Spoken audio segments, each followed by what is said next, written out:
आज हम जानेंगे, देखिए ये 4 ठो स्विच और एक सॉकेट, तो ये स्विच से हम इस सॉकेट का कनेक्शन करेंगे और 3 ठो स्विच से हम बल्ब रखेंगे। चलिए सबसे पहले प्लग कर देख लेते हैं।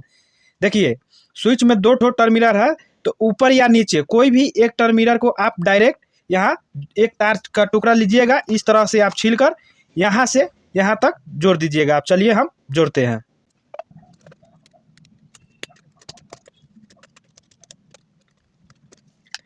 इस तरह से जोड़ लीजिएगा। जोड़ देने के बाद में इसको टाइट कर दीजिएगा। टाइट करने के बाद में आपको होल्डर लेना है। होल्डर में आपको 2 ठो टर्मिनल होता है जोड़ने के लिए, एक न्यूट्रल और एक फेज के लिए। तो कोई भी एक तार आप इस तरह से लेकर जिस स्विच से रखना है तो उस स्विच में एक तार आप कनेक्शन कर दीजिएगा। आप चलिए करते हैं हम।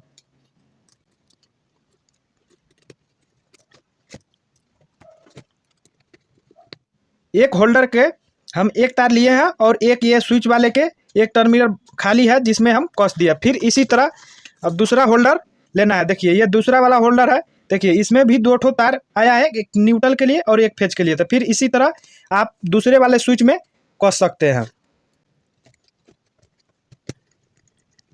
देखिए इस तरह से कस देने के बाद में आप फिर ये तीसरा होल्डर लेना है और एक तार आपको एक स्विच में कस देना है।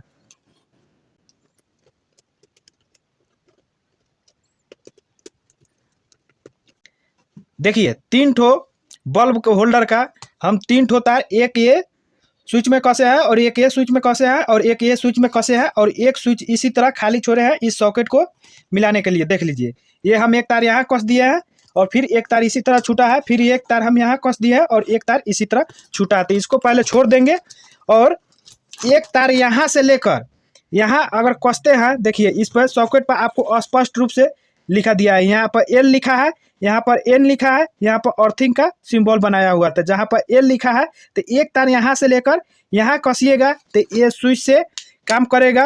अगर ये स्विच से अगर नहीं रखना है तो एक तार यहाँ से डायरेक्ट जो ये कॉमन हम लगाए हैं तो यहाँ से डायरेक्ट यहाँ जोड़ दीजिएगा तो ये डायरेक्ट रहेगा, ये ऑन ऑफ नहीं होगा। तो हमको स्विच से रखना है तो यहाँ से एक तार लेकर यहाँ हम कस देंगे। चलिए कसते हैं।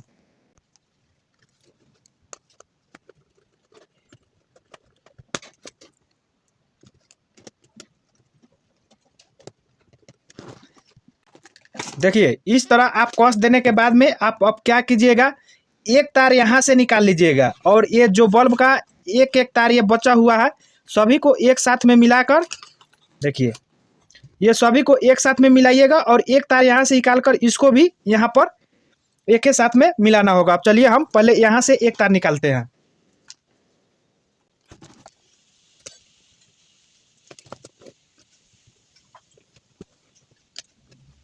देखिए एक तार हमने निकाल लिए और सभी होल्डर को बोले हैं एक साथ में, जैसे ये अब ये हुआ और एक तार ये मेरा होल्डर का हुआ। अब यहाँ तीनों को एक साथ में हम मिला देंगे। देखिए इस तरह से जोड़ दीजिएगा और फिर यहाँ आप इस तरह से जोड़ दीजिएगा। जोड़ देने के बाद में आपको पोल से 2 ठो तार आता है, एक होता है न्यूट्रल और एक होता है आपको फेज का तार। जैसे देखिए ये हमने पोल से लाए हैं, चाहे जहाँ से हम कनेक्शन ला रहा है वहाँ से 2 ठो तार आएगा, एक आएगा न्यूट्रल और एक आएगा फेज। जिसमें करंट होगा आप एक बार लाइन टेस्टर से चेक कर लीजिएगा। जिसमें करंट होगा जो स्विच में कसाएगा, और जिसमें करंट नहीं होगा ये जो हम एक साथ में मिला है इसमें कस दीजिएगा। कस देने के बाद में देखिए इसमें एक साथ में मिला दीजिएगा और यहाँ पर टेप लगा दीजिएगा।